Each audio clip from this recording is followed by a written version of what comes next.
If we can start with the refuge and bodhicitta, please, then we'll do that stage of the path, sing those verses.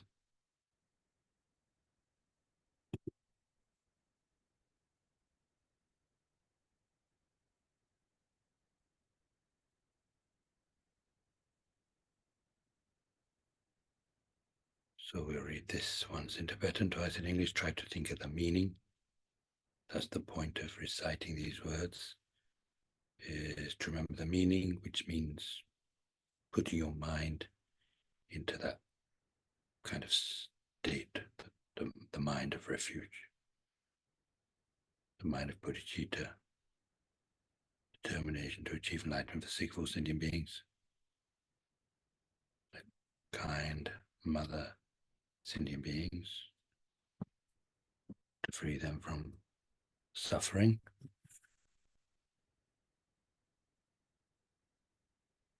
We can see so much in the world, just this world, see so much.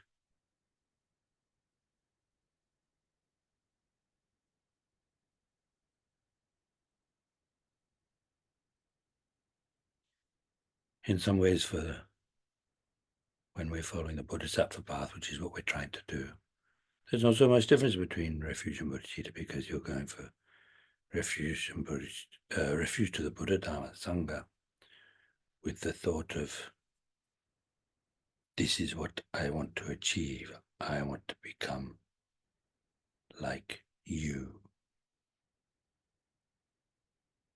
for the sake of all sentient beings.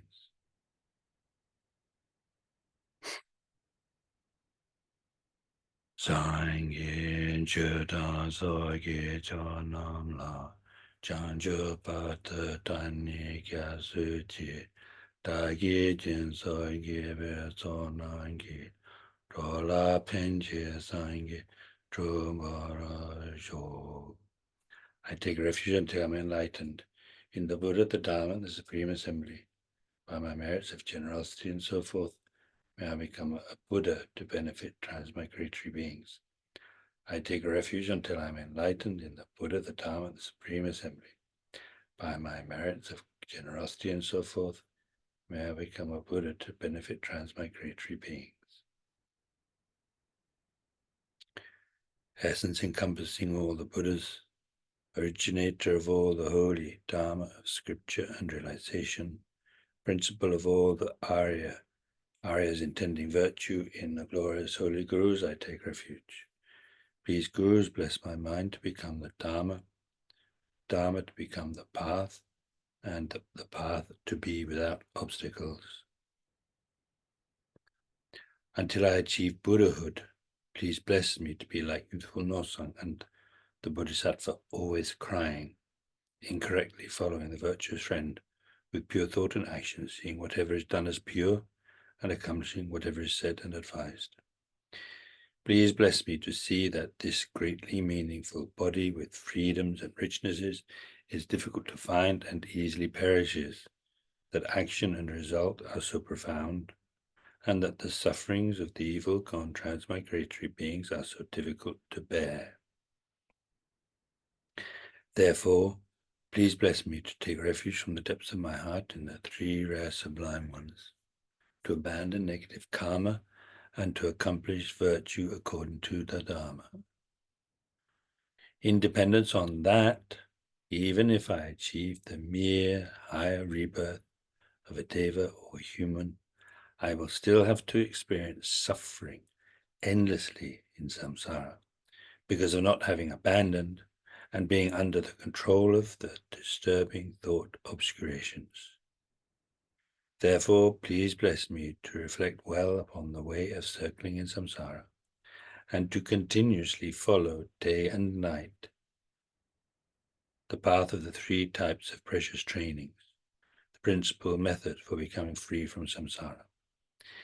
In dependence upon that, even if I achieve mere liberation, since there is no sentient being of the six types who has not been my father and mother, please bless me to think I must fulfill their purpose and turn away from the lower happiness of nirvana. Then, please bless me to generate precious bodhicitta by equalizing and exchanging myself with others, and to follow the conduct of the conqueror's sons, the 6 paramitas, and so forth. Having trained my mind in the common path in that way, I will not be upset even if I have to experience the sufferings of samsara for a long time. However, please bless me to look at sentient beings with extraordinary, unbearable compassion, and to enter the quick path of the Vajrayana teachings. Then please bless me to protect my vows and samaya more than my life, and to quickly accomplish the unified Vajradhara state in one brief lifetime of this degenerate time.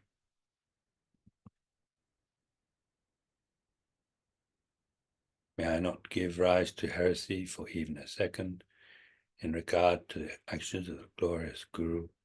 May I see whatever actions are done as the stainless actions of a Buddha. With this devotion, may I receive the Guru's blessings in my heart. Magnificent and precious Guru, please abide on the lotus and moon of my heart. Guide me with your great kindness and grant me the realizations of your holy body, speech, and mind. So we'll stop there.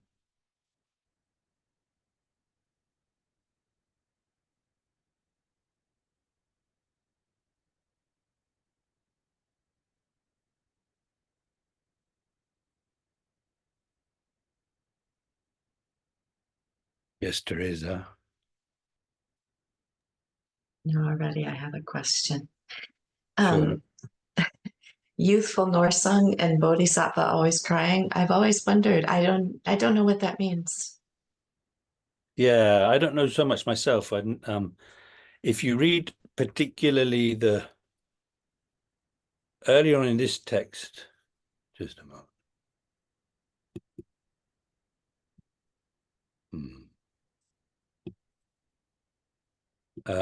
Yeah, just a sec. I have to get my picture on.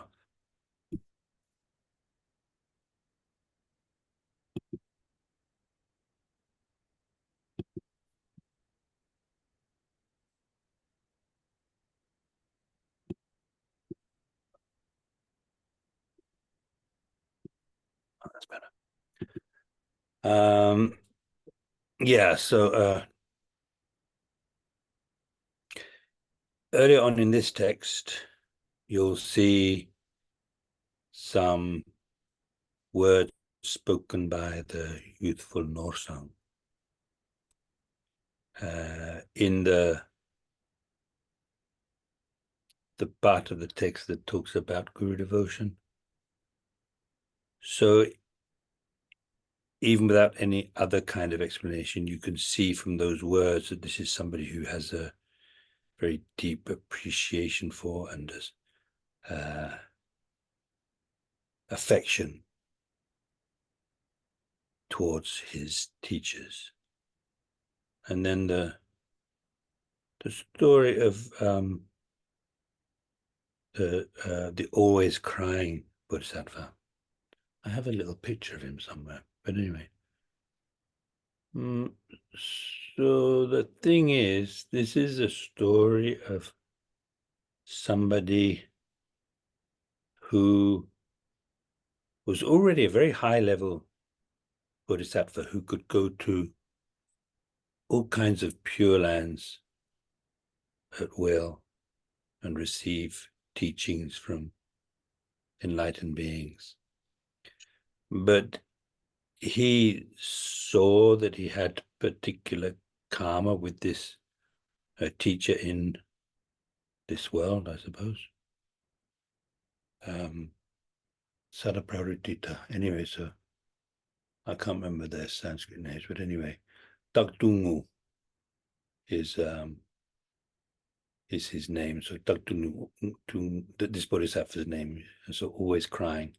And we're to understand, always crying because of thinking about the suffering of sentient beings. So anyway, rather than going to all of those enlightened beings, he went in search of this human being in our world who's a great teacher. And the story talks about how in order to prepare the place, he used his own blood to keep the dust down and so on. So anyway, so there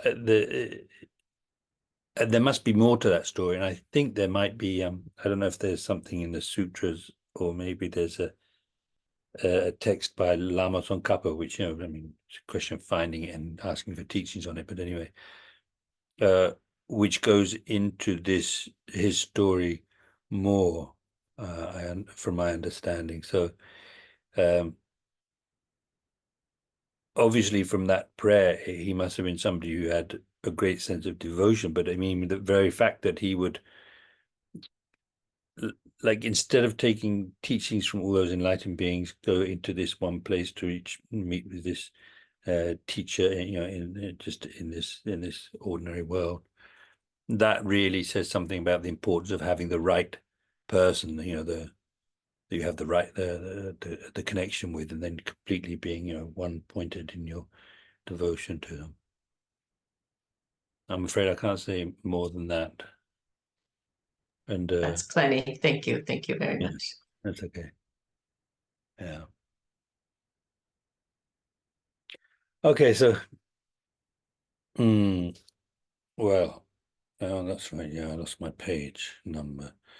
So we came a long way, really, but I think actually there's only a few of you that have been here since the beginning. So of course, we have the opening of the text talking about the qualities of the teacher and the qualities of the text itself, how to get the most out of studying this text in terms of, having the right attitude and so forth.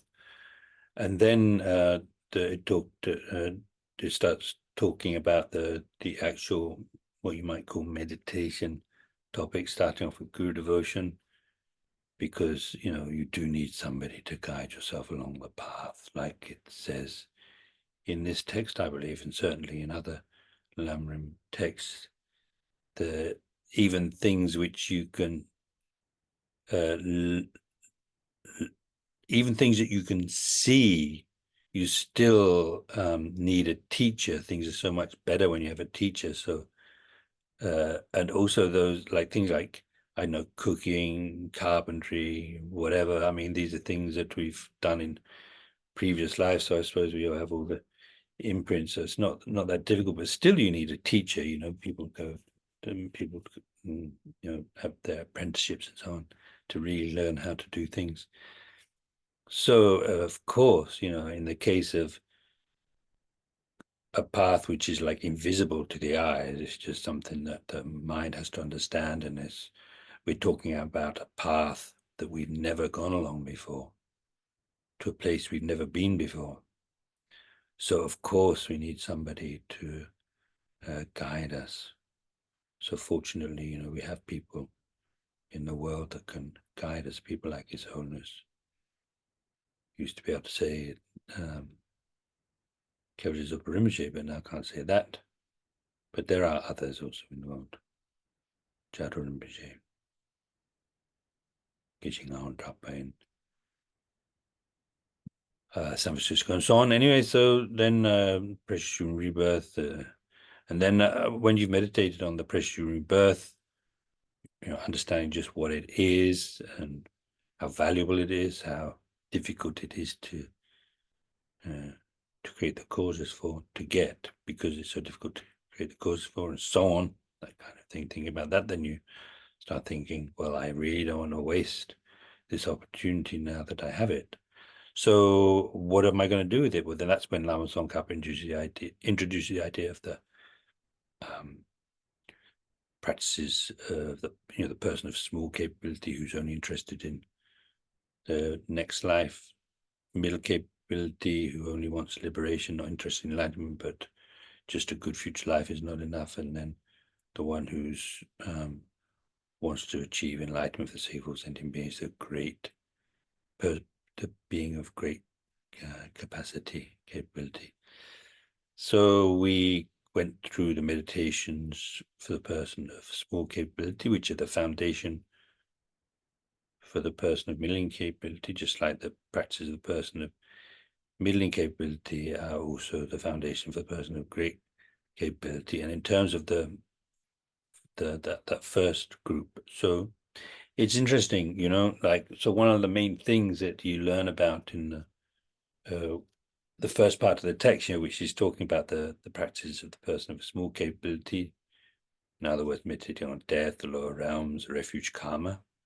So karma is obviously a big thing. And there, karma, you've got karma that are talking about what it means to accumulate karma and how to purify and so on. And so at that stage, when you've gone through those things, you get the impression that the only reason for wanting to do good things, in other words, accumulate good karma, avoid bad things, which means to avoid accumulating bad karma, is because you don't want to suffer. You don't want to suffer in the lower realms. You don't want to suffer as a human being. Once you're free of your birth in lower realms, there's all sorts of problems that can happen as a result of the same karma. So we talk about the 4 different results of the karma, and so you don't want to experience that suffering. So therefore, you're careful with your karma. And when we think about those practices of the person of middling capability being the foundation, in other words, like something that we have that are in common with the person of middling capability, you might assume it's going to be the same kind of attitude. But actually, if you think about it, it's like, okay, yeah, of course, the most natural thing in the world, who wants to suffer? But actually, for the person of small capability, who's the one that's going to look at all kinds of birth in cyclic existence, which means any kind of birth which is under the control of karma and the mental afflictions, where you don't really have any choice. It's not like you can just decide, okay, this is where I'm going to be born, and this is how it's going to be, and everything's going to be great. You just don't have that kind of choice. It all depends upon your karma, and karma comes out of the mental afflictions. So everything comes down to the mind, one's attitude. But it's if you think about it, it's only natural. It would be more than that. Not just fearing the pain and that kind of suffering, but you'd be thinking to yourself, well, I have this incredible opportunity. I could get free of cyclic existence completely. But if I'm not careful with my karma, then all that kind of gets messed up, completely messed up. If I'm not careful with the karma, then maybe I'll lose this opportunity forever. Because, once you're born in lower realms, it's very difficult to get out. And then even if you get out, who knows what kind of get out you'll be getting, as a human being. It's not necessarily the case that if you're born as a human being, in a way, human beings have incredible potential, but also, if your mind is closed, then even if theoretically there are all kinds of opportunities, you're just not going to be interested. You maybe won't even hear about those kinds of opportunities, and if you hear about them, then not going to be interested. Maybe even kind of like, sort of like, what do you call it? Like some kind of fierce, kind of angry rejection. So in other words, I have to be really careful with my karma. Otherwise, what I want is to escape from psychic existence. But if I'm not careful with my karma, then I won't be able to do that. And getting ahead of ourselves a bit. So it's similar also with the person of great capability. You're thinking, if I'm not careful with my karma, if I don't purify, then I'm going to have to experience the results of that karma. And then how am I going to help sentient beings? If I'm in the hell realms, predator realms, animal realms for eons and eons and eons, all that time, sentient beings will continue to suffer, and I won't be doing anything for them. I won't be able to. I'll be completely incapable. There's, it's pretty limited what we can do at the moment. But then, you know, in the lower realms or as a human being with born at a time when there's no Buddha in the world, no teachings of any kind, you know, there are other spiritual disciplines which are, you know, at least they're good for making sure that the next life is not a suffering life, but still, you know, it's really quite, it's quite risky. So yeah, you know, so yes, of course I don't.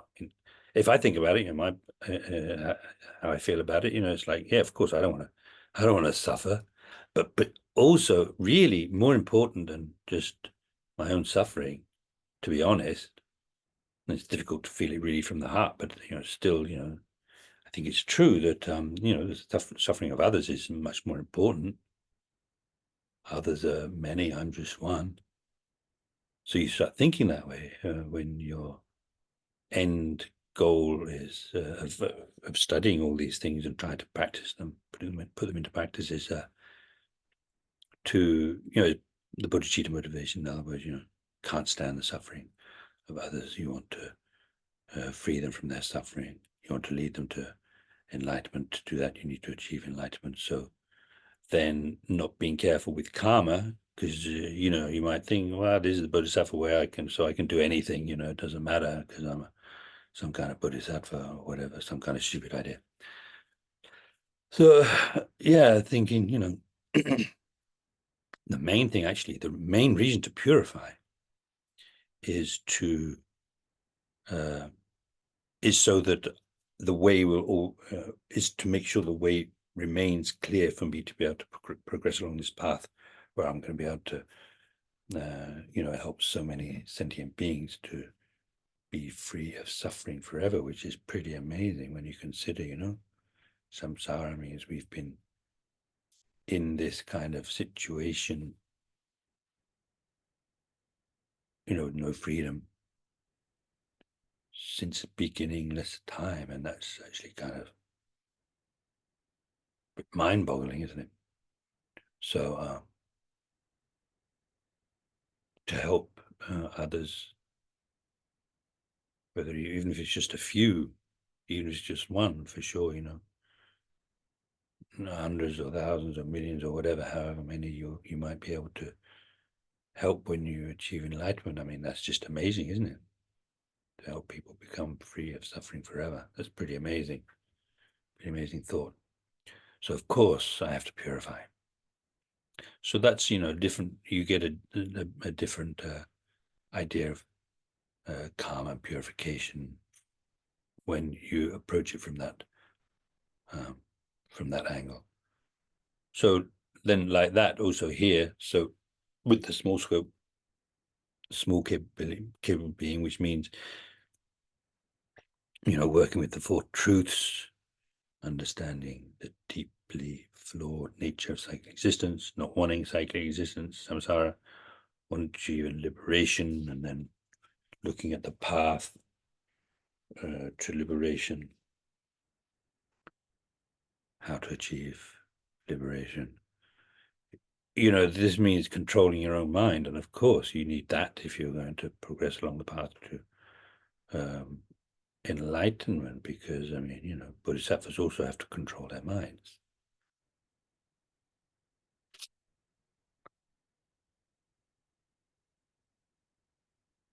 Anyway, so well, let's just carry on from last where we got last time. So as I said, I've lost my page. 153. I think we're around 159. Okay, thank you.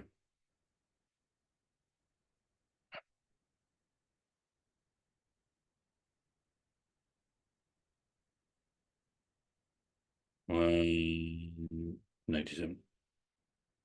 Okay, yeah, around there. I reckon you're right.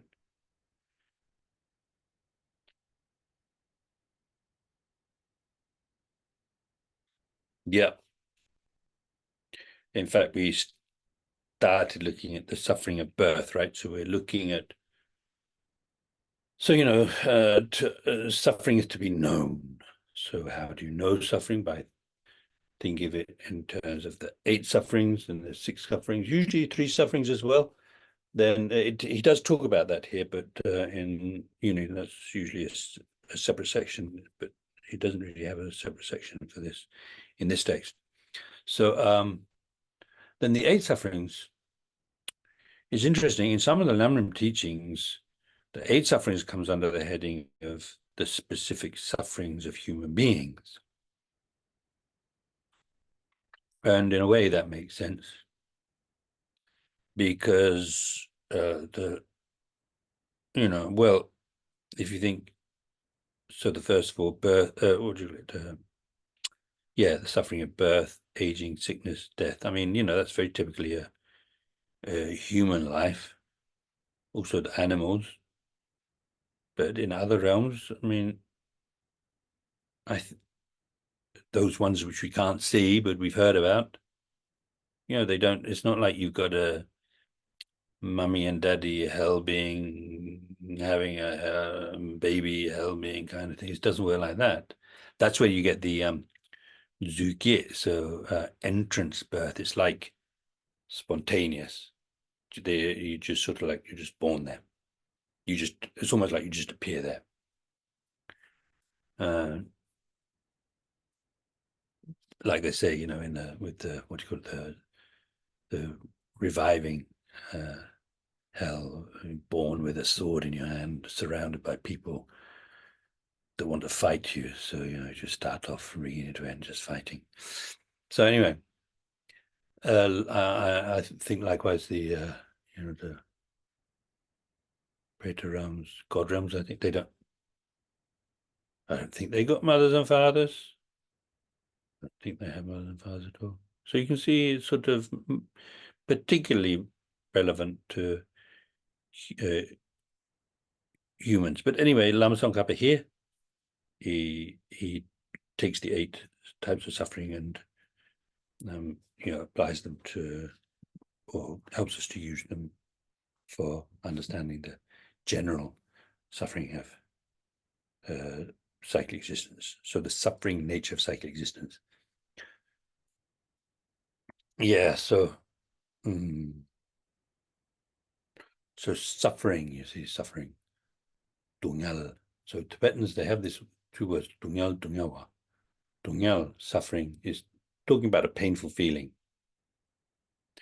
We talk about pleasant experiences, painful experiences, and neutral experiences, sensations, if you like. So the painful ones. And then they have a slightly different word, and which often gets translated in the same way in English, just suffering. So we talk about, birth is suffering. And what am I trying to think of?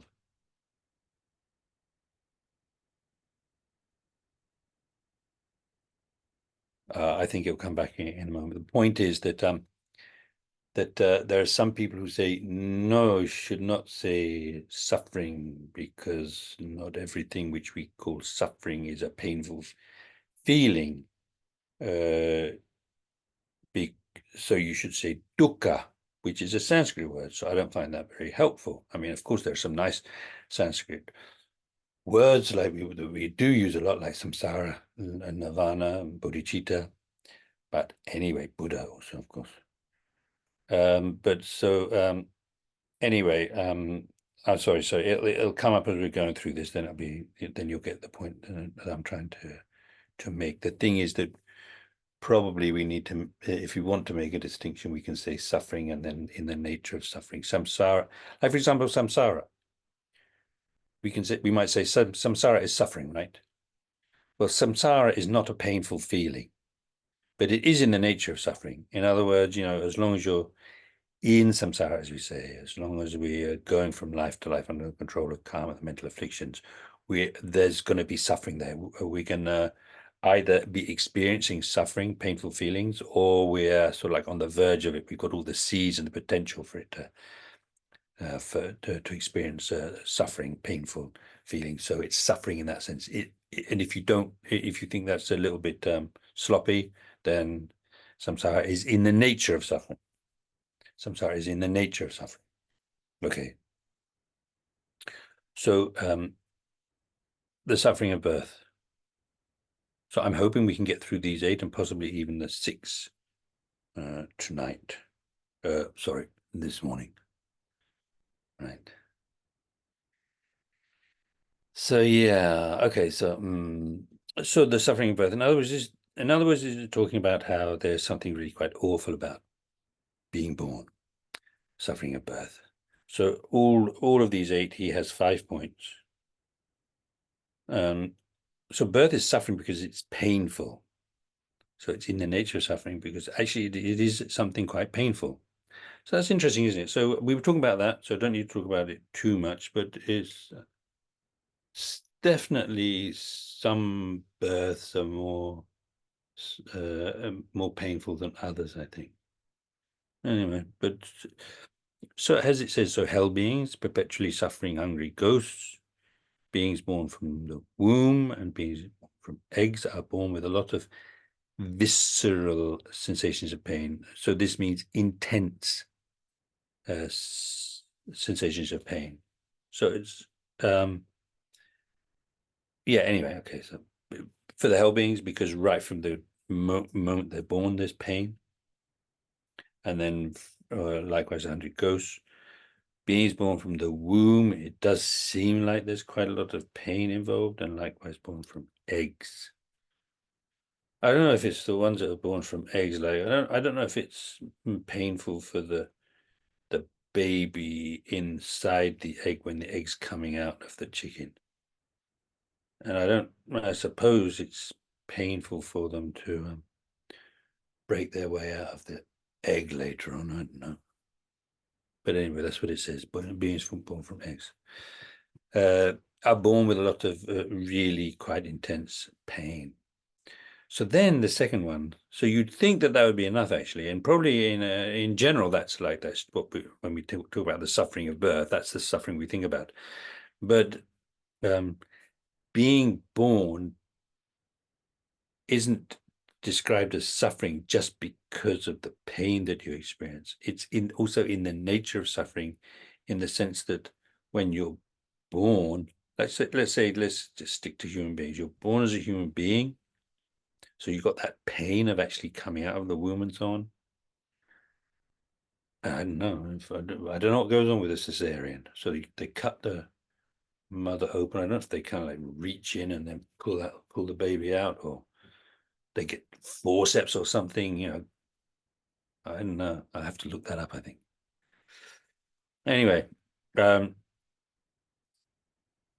so there's not just that, there's that experience of pain, but also it's in the nature of suffering, because as soon as you're born, it's like you've got everything that you need to have a suffering life.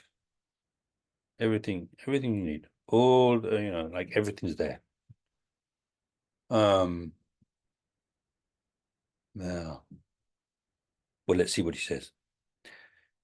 So number 2, it doesn't say number 2, but anyway.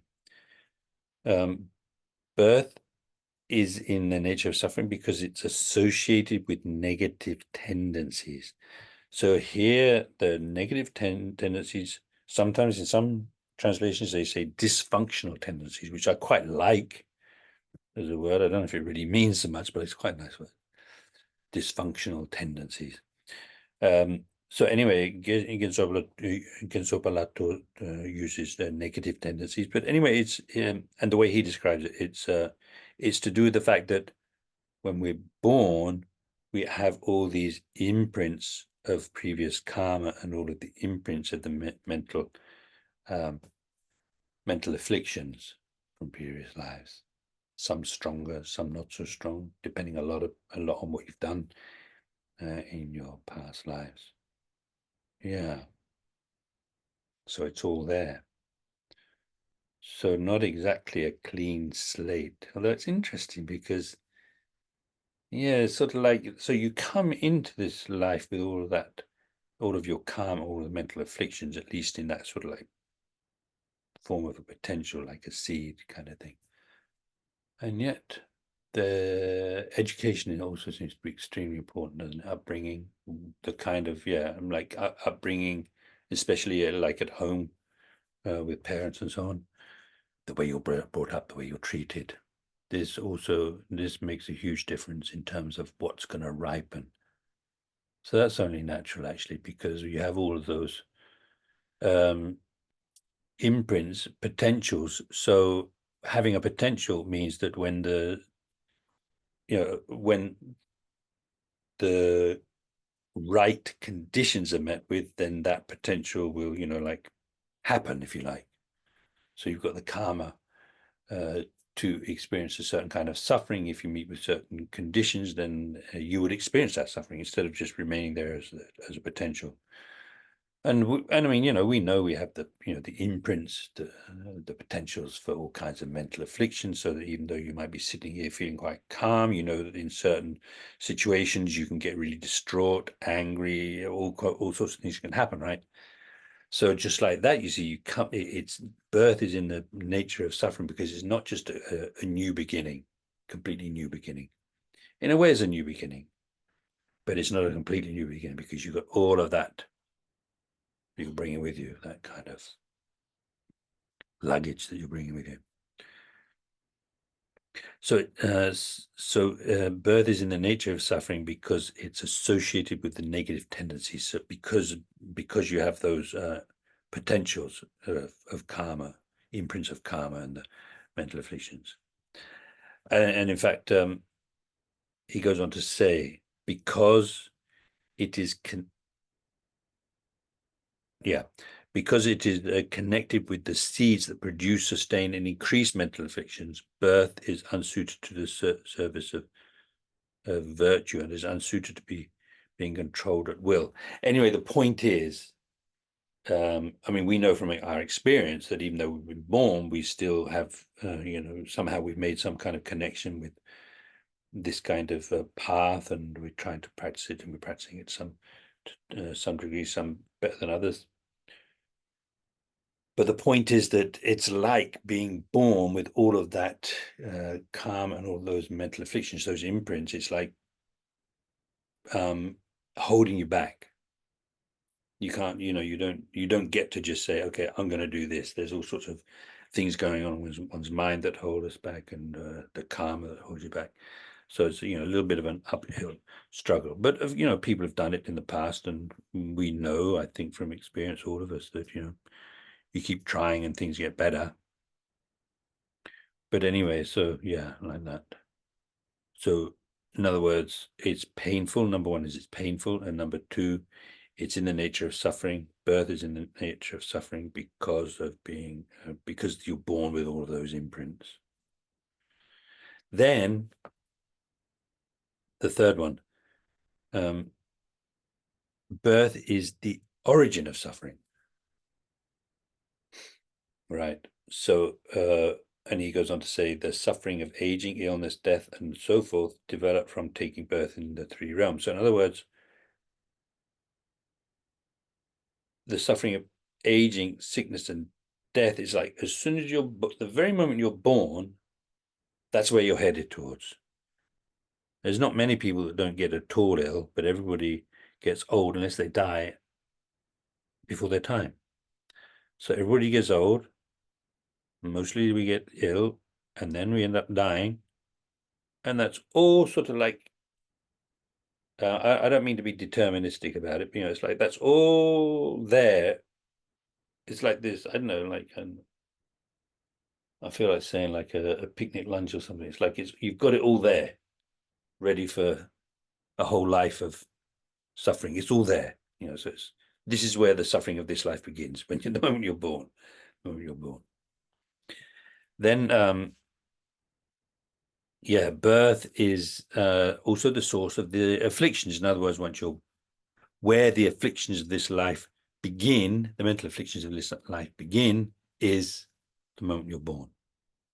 So that's again why the being born in cyclic existence is in the nature of suffering.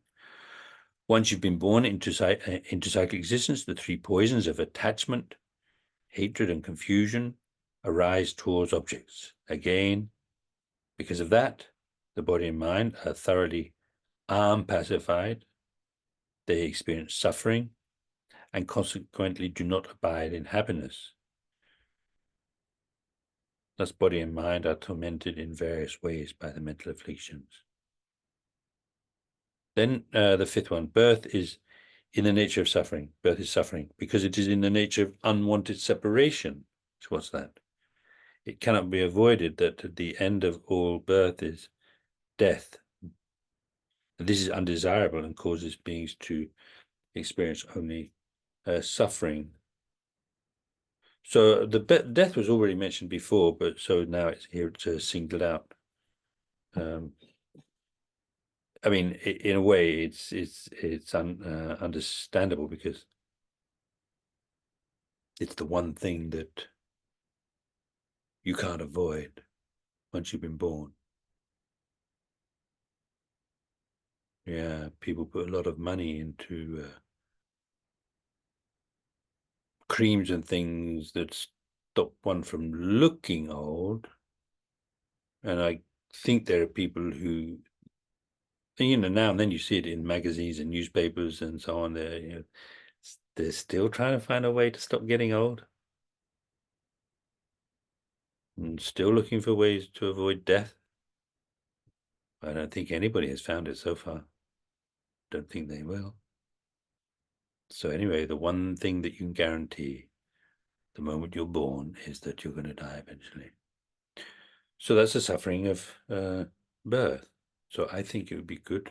And he says, think about these points again and again. And I just want to mention, in case I forget, although, with some of the, further down, there are some things about psychic existence where he kind of emphasizes the repetitive nature of these different types of problems. But this is, this is the suffering of birth is also something that it's not just something to think about a lot until you really get a sense of, wow, so much suffering and all that, samsara. But it happens again and again and again. I find that quite off-putting, It's like, I quite like that. Well, of course, who doesn't want to get enlightened in one lifetime? I mean, that would be great, wouldn't it? But anyway, that's mainly out of laziness, I think. But okay, so but it'd be great, wouldn't it, to like next life, a perfect human rebirth, and a life after that, and life after that, like life after life until you achieve enlightenment. Just precious human rebirth, precious human rebirth. But each time you're born, you're going to have to be born. Each one of those precious human rebirths is like, God, it's like, I don't know, it's like you're going to have to. Anyway, I think it's worse than having a tooth pulled. Yeah. Without anesthetic. Yeah, they don't give you anesthetic, do they? When the baby's being born, they don't give you the baby anesthetic. Yeah. Anyway, so yeah, that pain every time, that pain. 9 months in the womb, then the pain of coming out, and who knows what it's like in there, inside that womb. Then the pain of being born, and then 16, 17, 18 years where, okay, it's very nice, you're being looked after by your parents, but you're also controlled by them. You can't just do what you want. That's so much suffering for kids, isn't it? Yeah, so you've got all those years where, anyways, it's quite good fun, isn't it? The childhood. I mean, of course, we can say suffering, and it's true. I mean, of course, I'm not trying to make out that we've got a few years of perfect like nirvana kind of thing. But can you remember, just not really caring and just like you're going to live forever, and all you got to do is play? Can you remember that?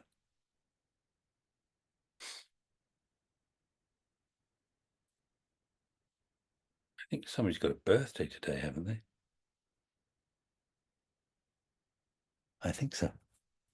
Anyway, happy birth of suffering day, as they say. Yeah. So then the suffering of, so think about these again and again and again and again until you really get the point. And then even then, have to keep that experience. The suffering of aging. So let's see. This is all pretty straightforward, I think. So number one, your attractive body. I know. It's so attractive, but anyway. Your attractive body deteriorates. So your spine becomes curved like a bow. That's true. You see people becoming curved, bowed. Maybe that's why it's called bowed, because it's like a bow. Your head becomes white, like Edelweiss, he says. I don't know. Anyway, it's a white flower. So anyway, your hair becomes white. Your forehead becomes covered in wrinkles, like a cutting board, he says. Okay, yeah, maybe. And so on. So thereby, so anyway, you're losing your youth. I think is, yeah, the wrinkles start getting more and more, and then this bit starts to fall down. I thought I wasn't getting that. I looked at myself in the mirror the other day, and I begin to see it happening, beginning to sort of like droop.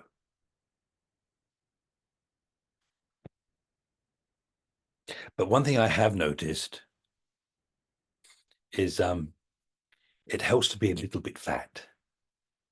My theory is that if you're a little bit fat, it sort of pushes the wrinkles out, and then they don't show so much. People that lose a lot of weight, they look older. I know. So I have to have a little bit of fat. Have to have a little bit of fat. Okay, then the second one. Your power and strength deteriorate. So this is true, I mean, it's like, yeah, you become weaker. I know, it's kind of amazing. There was this anyway, I know this one person.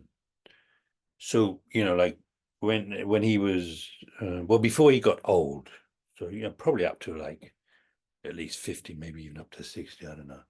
He's just so strong. So my brother, I mean, he's a bit taller than me.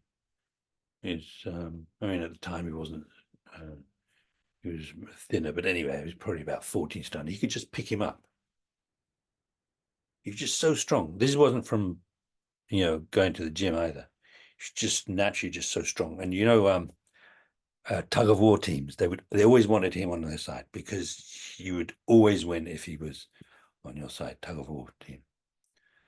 So anyway, he ended up in a wheelchair, and so his the muscles atrophied. He couldn't get out of the wheelchair without help, so he just had to sit there like hours after hour after hour in his room in his wheelchair. Yeah, you lose your strength, you lose your muscles.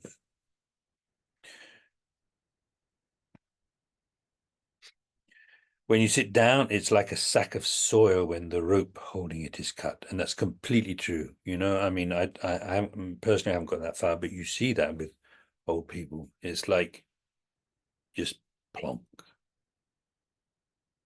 right? Just go to sit. They don't sit down. It's just like all you have to do is sort of like you kind of get in front of the chair and then sort of like lean backwards a bit and then just let go. It's chunk. Yeah. Then when you get up, it's like the tree roots being uprooted, and that's also true. Like just trying to pull a tree up. So it's like that. It's like you watch, you see the hands on the arms, and then just. Of course, eventually, can't get up without somebody helping you. Of course, that's how it's going to be if we are lucky to live that long, right?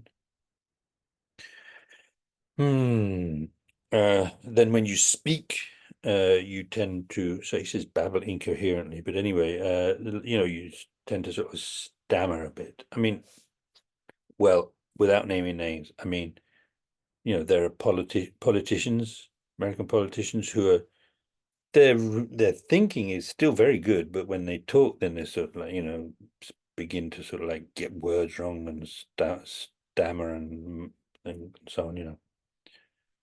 So yeah, this kind of happens incoherently. And when you walk, you hobble. That's also true. Sometimes you can, from a distance, you can tell somebody's old just by the way they walk. Yeah. Then the third one, the faculties deteriorate. So here's how, like, for example, your eyes and so forth. I don't know. I think the so forth must have been put in the wrong place for the translation, because it says your eyes and so forth do not clearly perceive forms. Oh, and so forth. Okay, so eyes don't clearly perceive forms. Ears can't hear so well. I guess it's the same with the other senses as well. And then your memory fades. You forget things. Yeah. Then the fourth one, your enjoyment of sense objects declines. So, and this is like with a little bit like with illness as well. But so food and drink become difficult to digest. So quite often the things that you always used to enjoy, you can't eat anymore. Like also with illness, all sorts of things you're not supposed to have. No, practically nothing left that you can have. Cholesterol, diabetes, high blood pressure, right? So think about these points again and again. So Cheng Awa said, so this is interesting. But the next one especially. So Cheng Awa, one of the great Tibetan geshis of the past, I think before Lama Tsongkhapa. Well, obviously before Lama Tsongkhapa, because he's quoting him. Cheng Awa said, the suffering of death is vicious but brief. This aging process is just vicious. So there's a lot of suffering in death, but at least it doesn't last for long. Whereas the suffering of old age, it's not very nice at all, and it goes on for a long time, if you're lucky. Then Gamapa. So he said, and this I can remember hearing Songrimshi saying this many years ago, that the thing is, if you suppose that the suffering of old age would happen suddenly to you as a young person. I mean, even for us, actually, we're young enough to be able to get ourselves onto the seat and switch on the computer and so on, right? We're not completely helpless. If it were to happen suddenly, can you imagine? You'd go crazy, especially as a young person. If a young person suddenly became old, and it's like you look at yourself in the mirror, your body is, if that would happen suddenly, you might even want to commit suicide. Then the suffering of illness. How are we doing? Okay, that's great. The suffering illness, there's also got 5 points. The nature of the body changes. There's the first one. So, the flesh becomes loose, the skin dries up and so forth. I mean, it depends upon the illness, doesn't it? It has all sorts. Different illnesses have different effects on the body. Suffering and mental unhappiness increase, and you dwell in them most of the time. So most of the time, because of your illness, you're in physical pain and discomfort and feeling unhappy. The bodily constituents, water and so forth, become unbalanced and fluctuate wildly in strength, producing body pain in the body. I think this is actually described. It's not like if you get ill, this is going to happen, but actually, the illness is because of these fluctuations, the different elements of the body, different aspects of the body, kind of not working together well. So that's called becoming ill. And that in turn causes unhappiness in the mind both day and night. You lack the wish to enjoy pleasant things.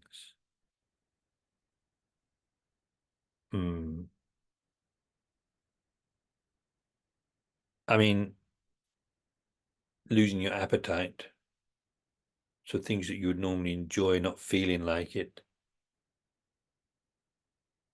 Then you're told that pleasant things are harmful when you're ill.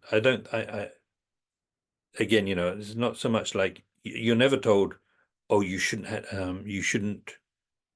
you know, everything that's pleasant is going to harm you. I mean, you're told things which you normally enjoy, this is going to harm you, so you can't have it, right? Where are we? So you're not free to indulge them as you wish. So you really sometimes you might really feel like it, but you can't because the doctor says, no, it's going to get worse. It's going to make you worse. So you can't do whatever you want. Then the fourth one, you have to undergo the unpleasant things against your will. So yeah, like very unpleasant medicine, food, drink, and so on. Having to eat things that don't taste nice, but it's about all that's left for you to eat when you're ill, drink, and so on. Bitter medicines and so on. And likewise, you must rely on rough tests and treatments, such as being burned with fire. So that would be what you call it, moxibustion, pierced with sharp instruments, so acupuncture and the like. And also, I mean, of course, you know, operations and so on, which is terrible, really. But anyway, you know, you have to do it. Sometimes you just have to do it.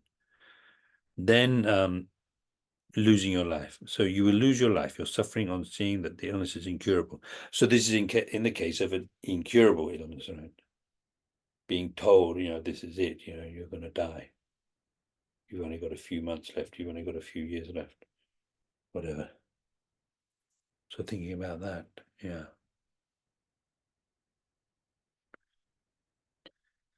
The suffering of death. So here, this one's quite short, really. So this talks about the things that you're going to be separated from, mainly. So you're going to be separated from your beloved and excellent possessions. So all of your things you have to leave behind. You have to leave behind your relatives and your like friends, companions, he says, but anyway, so friends, not related to you, but anyway. Then also the body. And then, so that's the fourth thing. Then the fifth thing, at the time of death, you experience suffering and intense mental unhappiness. That would depend on the kind of death. It depends a lot on karma. I've heard anyway, you know, so person who's led a blameless life, a good life, it would tend to be less physical pain.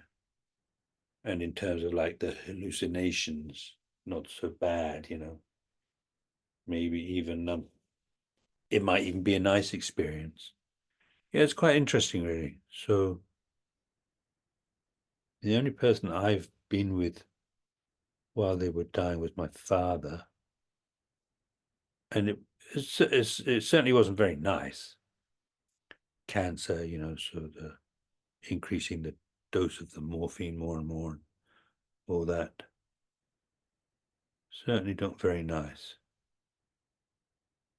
But you hear of people having quite good deaths.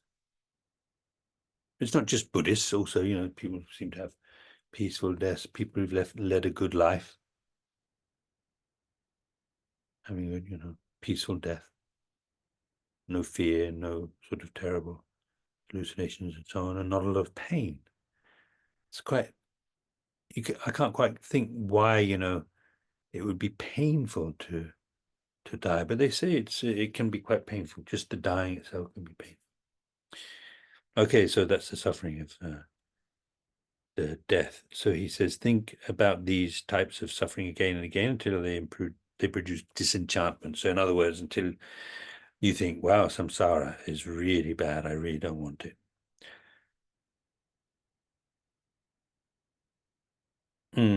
Well, this is a pretty obvious point. He says the way in which the first four become suffering, you know, why why they are the suffering experiences, because you see you're being separated from, and so you know that makes you feel miserable.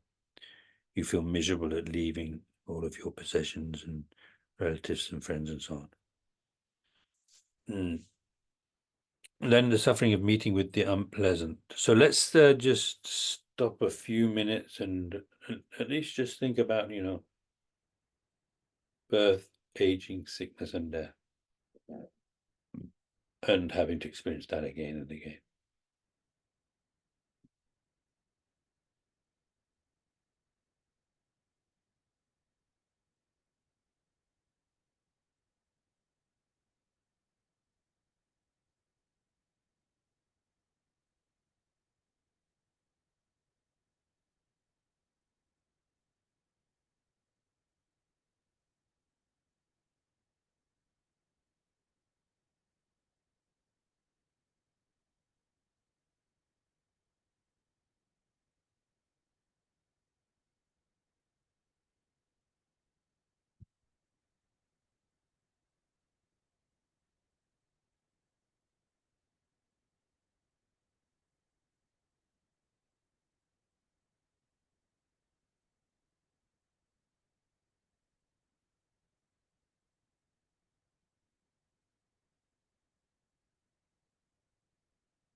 So in a way, that sort of covers it really for the human life, doesn't it? It starts with suffering, ends with suffering, and then in between, everything is so nice, right? Yeah, that would be good, wouldn't it? Sort of, it's not so nice at the beginning, not so nice at the end, but in between, wow, so fantastic. Of course, depending upon your karma and so on, there can be a period in your life where you're healthy, young, got nice friends, nice companions. It doesn't last, doesn't it? It just doesn't last. Okay, so then we have the next is similar. Well, I mean, anyway, not so similar, I suppose. So the suffering of meeting with the unpleasant. So you got meeting with the unpleasant, separated from pleasant, then not being able to get pleasant things, even though you try to get them. So this is a big thing in our lives, actually. So meeting with unpleasant things, in other words, things you don't like, could be enemies, could be bad weather, could even be too much sun, too little sun, all sorts of things that you don't like. Then the things that you do like, so you have something nice going on, but being separated from it. Then suffering of wanting something but not being able to get it. But let's go through these anyway. Again, 5 things. But anyway, so the suffering meeting with the unpleasant. Like, for example, you meet with an enemy. So just meeting with them can cause you physical and mental suffering. So this physical would be if you get in a fight with them, I suppose. Or maybe, I don't know, like, so you see them and so what would happen? Somebody who's really your enemy, somebody who really wants to harm you. Maybe they want to fight you. Maybe they want to destroy you. Maybe they want to kill you. So, and you know it. So then how does that make you feel? It might make you feel angry. Might make you feel afraid. So when you feel angry, that affects you physically. So there's the physical discomfort that comes up more in the, like in the teachings on the practice of patience and the disadvantages of anger.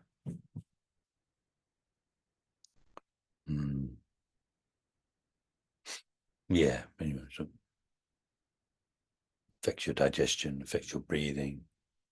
You can get so angry that you have a heart attack. So it definitely affects you physically, doesn't it? And the mental unhappiness, so the irritation, the fear, or whatever. And when you're angry, then your mind is not happy. When you're afraid, your mind is not happy. Right? So mental unhappiness. Then you are beset with fear of being punished by him, it says, like the only enemy you could have is a guy. And fear of the harsh words that they might speak to you. Fear of dying miserably at their hands. And you then, the kind of fear that comes when you feel maybe you're going to be born, you're going to die and be born in the lower realms because you haven't spent your life doing what you know is right and good instead of done the opposite. So thinking about this kind of suffering. So it's a simple idea, isn't it? I mean, even if you don't read this, you can just work this out for yourself. The suffering of meeting with the unpleasant, all the different problems that go on in your life because of meeting with things that you don't like, meeting people, things happening, meeting people, also things happening that you don't like. Then the suffering of separation from the pleasant. The suffering of separation from pleasant, also 5 points. When you separate, so when you're separated from very dear friends and so forth, so there's that sorrow in that comes in your mind. Being separated, it could be even just, you're not going to see them for a week, maybe in a month. Could be you're separated from them and you're never going to see them again.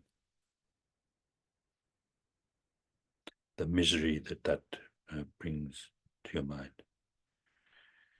Then the lamentation. Okay, anyway, so like crying, wailing with misery. Maybe the lamentation, crying out with misery, maybe it makes things worse. I don't know.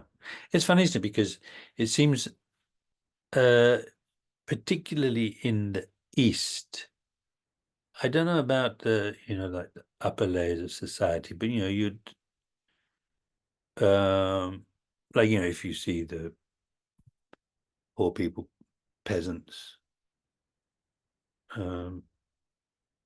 just ordinary people like in India, the way that they act when somebody has passed away, it's like, I mean, you've probably heard sometimes they actually pay people to come in and, what do they call it? Wail or something?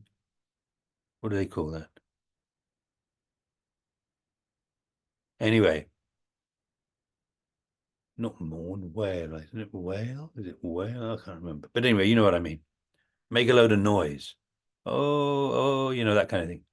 So to join in. And so anyway, so now I think one has to suppose that the idea is that you do a lot of wailing and it sort of gets it out of your system quicker rather than no reaction, but actually it has an effect on you and maybe it's going to make things more difficult in the long run. Anyway, so the wailing. Lamentation. Your body is harmed.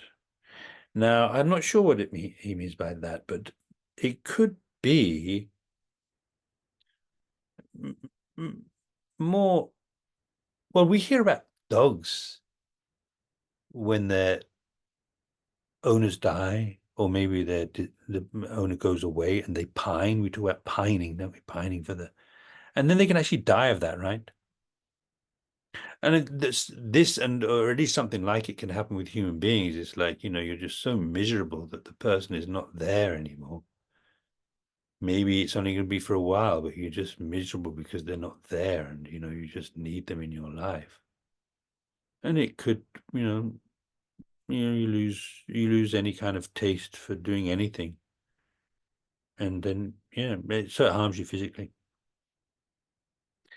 Then your mind is tormented by the memory of and desire for the excellent qualities of the object. So just obsessed thinking about them, just thinking about them all the time.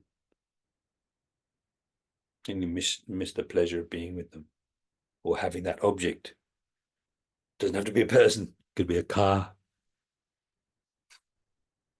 I know, somebody steals your car, so you pine for it.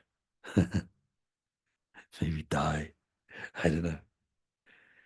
Then the suffering of the seventh one. So of the 8 sufferings, seventh one, the suffering of seeking what you desire and not getting it. So that's a big one, isn't it? That's a huge one. Oh, that's a huge one. It can be with things and positions and power and jobs and so on. I always tend to think that it's, these ones, these 3, it's mainly with the people. Certainly this one anyway. I mean, it definitely, it can be a job you want and you can't, you've tried to get it, you applied and you got turned down, so you're miserable. But like, there's somebody that you can become obsessed with and you want something, you want them so much, but they're not interested at all, just not interested. That feeling of just like, just terrible. Anyway, so what does it say? The suffering of seeking what you desire and not getting it. So he says this is similar to the 5 of being separated from the pleasant. So I suppose that makes sense, that one is you had it, but now you don't have it anymore. So you're longing for it. And then this one is you never had it and you want it and you just can't get it. So both of them are wanting something and not being able to get it, right? So they are similar, aren't they? Big difference being, in the first case, number 6, you had it, but now you don't have it. And the 7th one is you just can't get it. Seeking what you desire, but not getting it means not getting what you have been hoping for, despite all of your efforts in getting it. So it could be farm work. So you do the farm work, but then no harvest, or the harvest goes rotten. Doing business, but not making a profit. So this is the suffering of disappointment, he says. Yeah. So now the 8th one, actually,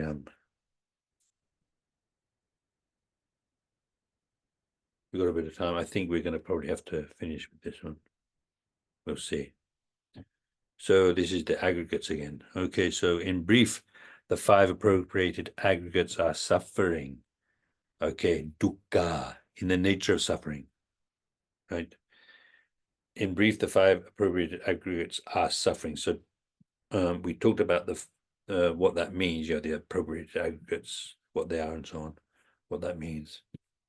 Last time, or maybe the first time, I can't remember already. So anyway, although Lama Tsongkhapa doesn't mention it, in Geshe-Zopa's commentary, he says this was actually, this is a quote from the Buddha. So the Buddha himself said, in brief, the 5 appropriated aggregates are suffering, in the nature of suffering. So, so what this basically means is,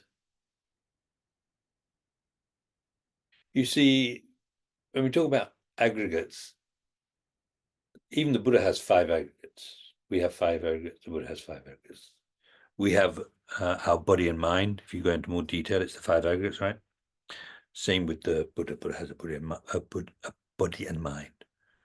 In more detail, 5 aggregates. Yeah, according to the Kala Chakra, then 6. But anyway.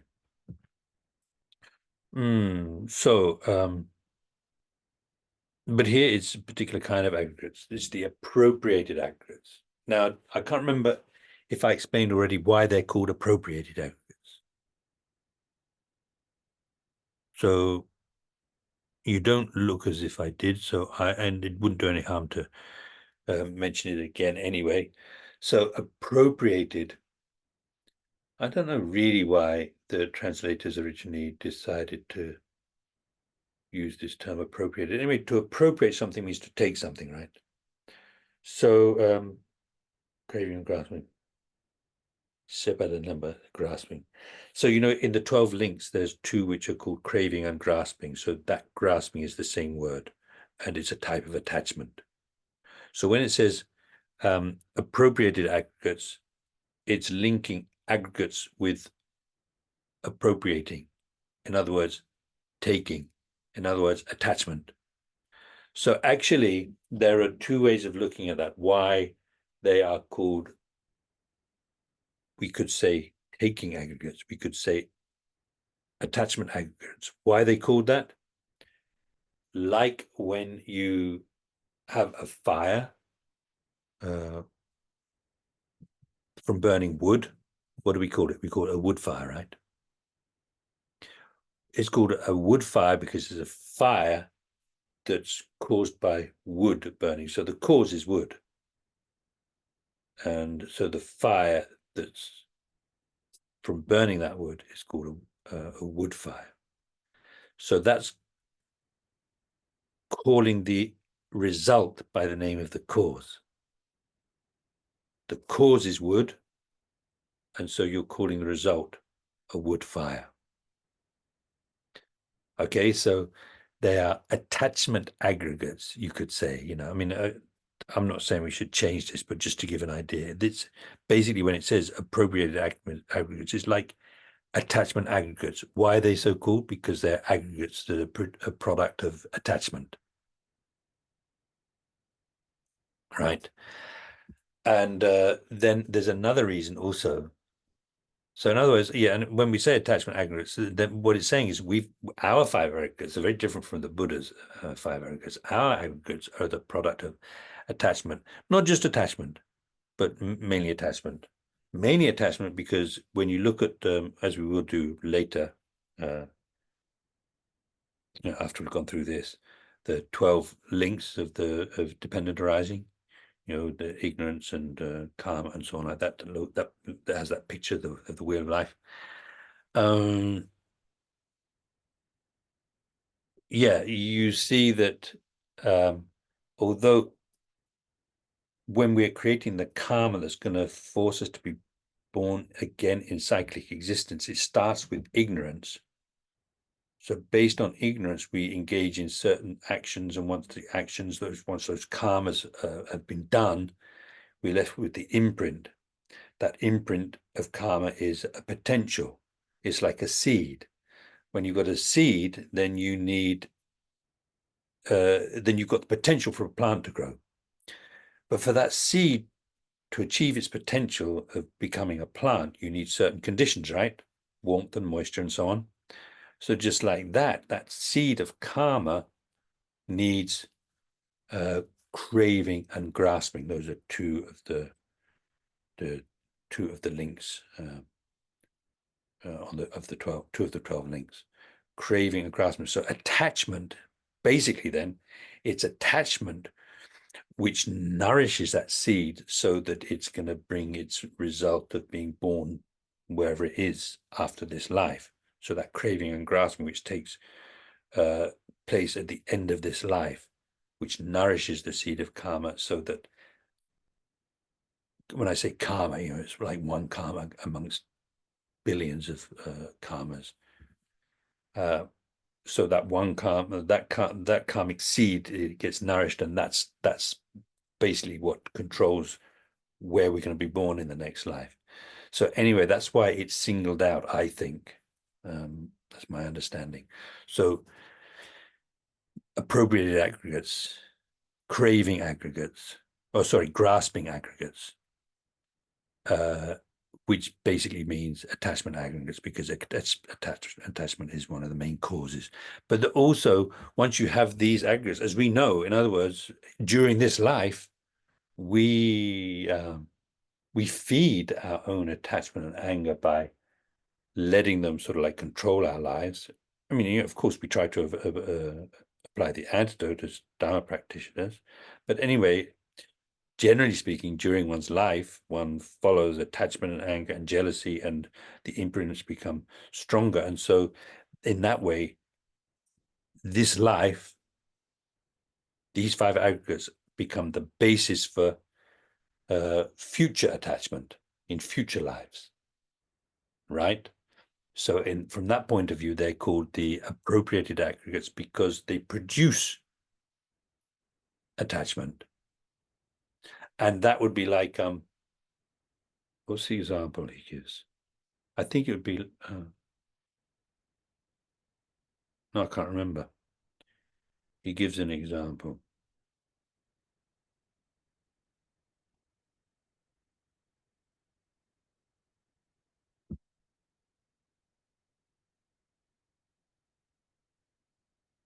I'll have to tell you next week, unless anybody can remember.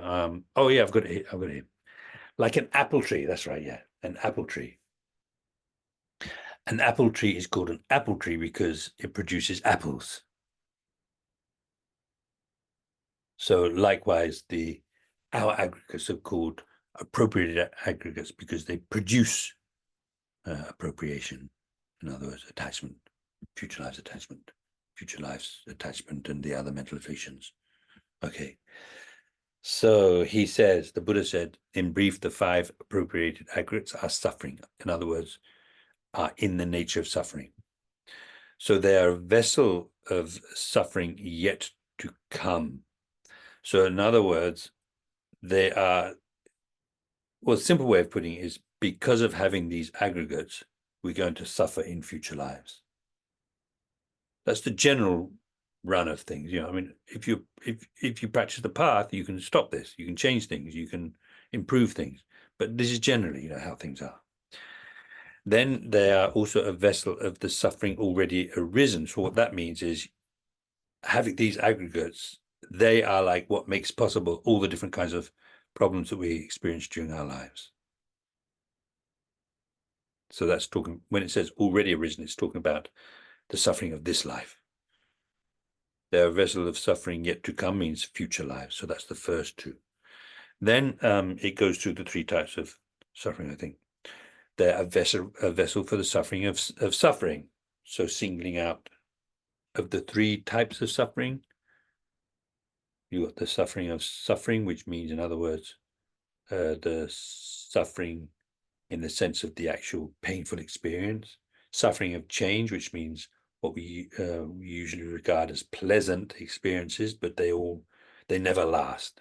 They always end up coming to an end, and again, suffering comes back. The painful, unpleasant experiences come back. Yeah, I mean, like, it's quite interesting actually. So, like, for example, the pleasure you get from eating, that's called a suffering of change, because eventually,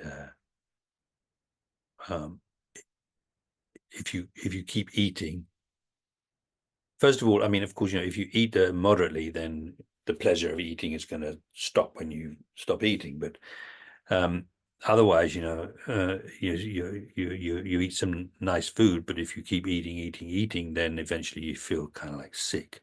And I'm sure we've all done that before. Eating until you're feeling kind of bloated. And it's quite interesting, that the thought of that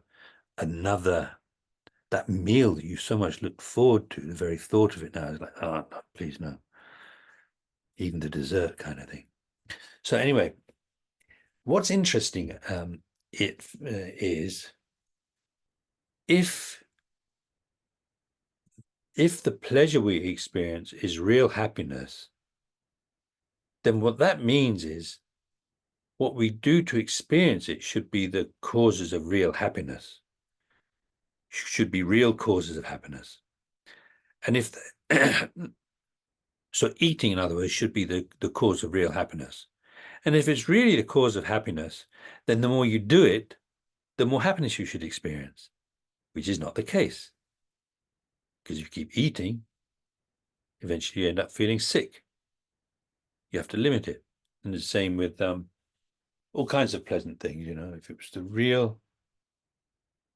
it's really the cause of happiness, then if you keep doing it, you should experience more and more and more happiness. And probably, like practically anything we do that we enjoy, if we keep doing it, you know, it becomes unpleasant eventually. Like meditation, for example.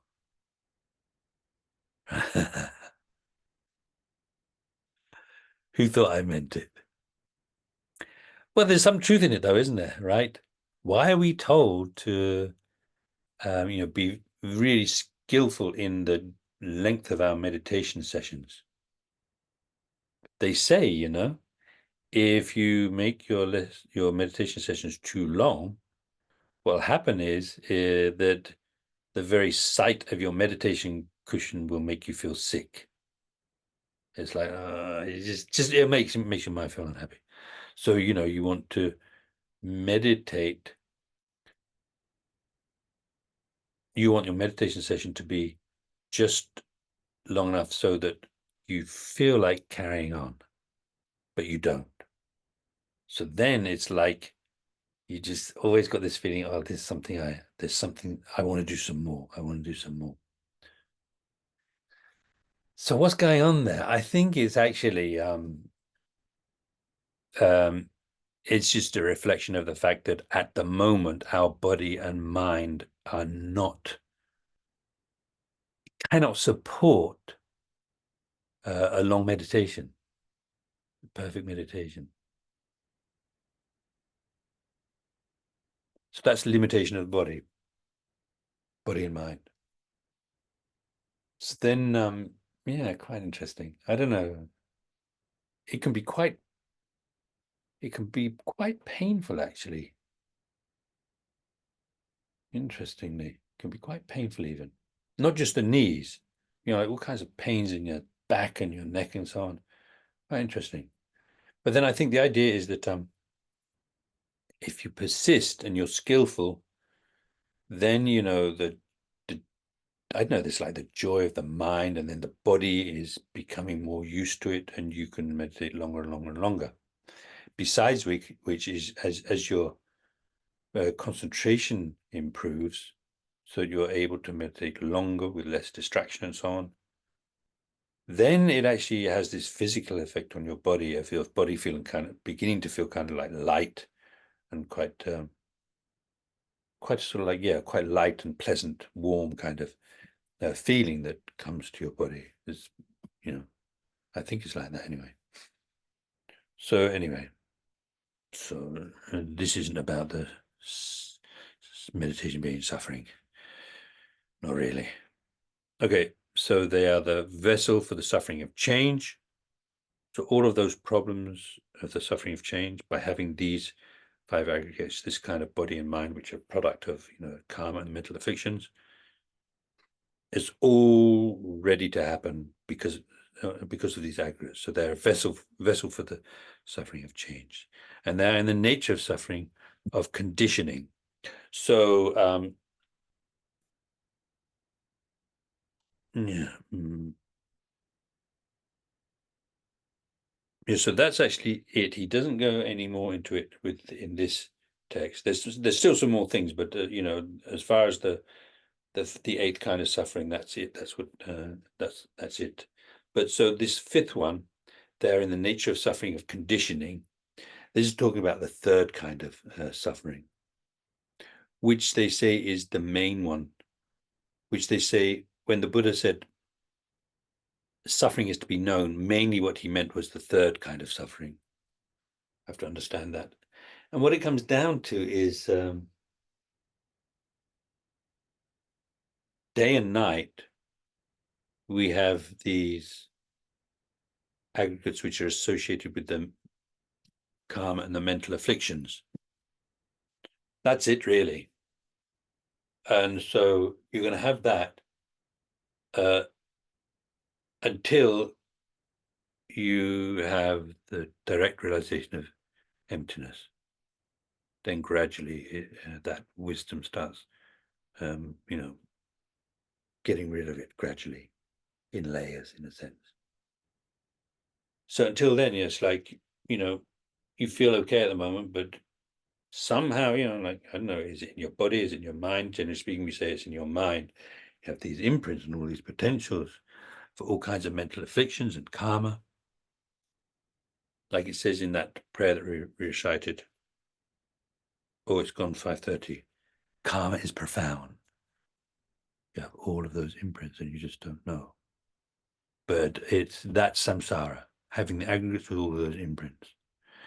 And you don't get rid of all of those imprints of karma and the mental afflictions just by dying. You can't have, I know it's a joke, but somehow it's worth thinking about. You can't run away from it. You can't buy your way out of it. You can't talk your way out of it. There's no operation so far. There's no operation you can have to get rid of all those imprints. The only way to get rid of them is by practicing the path, and especially, working with the wisdom, and especially, wisdom combined with compassion, bodhicitta. So then that, takes you towards not just your own liberation from that, but also towards enlightenment. So let's stop there then. So that's what we need to do anyway. That's what we need to do. That's why it's worth understanding about emptiness and bodhicitta. So we can have a few, dedication prayers, please. Maybe not the whole thing.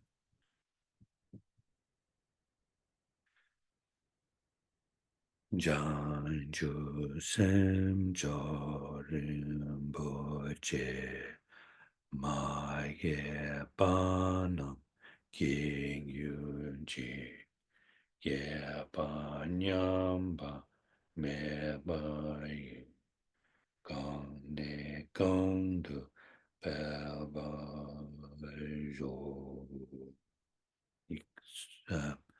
go down a bit, please. Thanks. Yeah.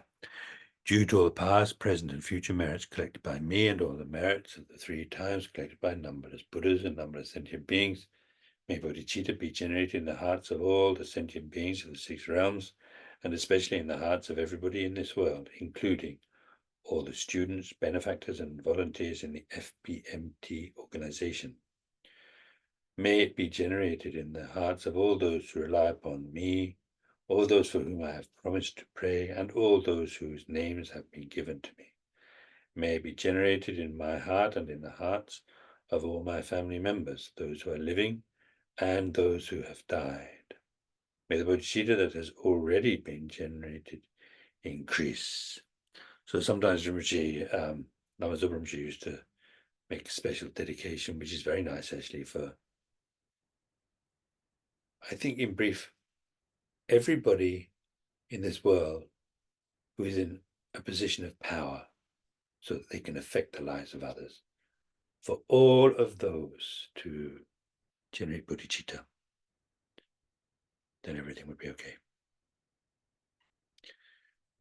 Incomparably kind and supreme Tenzin Gyatso, the wish-granting, wish-fulfilling jewel, source of every single benefit and happiness in this world, may you have a long life and all your holy wishes be spontaneously fulfilled. I fully dedicate all these virtues to be able to train just like the hero Manjushri who knows reality, and just like Samantabhadra as well. I fully dedicate all my roots of virtue with the dedication praised as the best by all the gone beyond victorious ones of the 3 times, in order to have good conduct. Due to this virtue, may I quickly become a Guru Buddha and lead all transmigratory beings without exception to that state. So if we do this, and then we'll stop there. So dedicating, yes, keep going, please. No, not stop there. Stop there after the next thing I meant. That emptiness dedication. Yeah, this one. scroll down. Yeah, that's it. Yeah. So actually, to add to this dedication, so the long lives of all of our holy gurus, all of their holy wishes to be fulfilled, and especially for the success of the FMT, and especially Land of Medicine Buddha, and especially for the quick return of Lama Zopa Rinpoche. So then sealing with the understanding of emptiness due to all the past, present, and future merits collected by me, the numberless Buddhas and the numberless sentient beings, which are completely empty of existing from their own side. May I, who am completely empty of existing from my own side, achieve the state of full enlightenment, which is completely empty of existing from its own side, and lead all sentient beings who are completely empty of existing from their own side to that state which is completely empty of existing from its own side by myself alone, who am completely empty of existing from my own side. Okay, thank you. Okay, thank you. Sorry for going over, and hopefully see you next week. Thank you so much. Stay safe. Yeah, and you, everybody.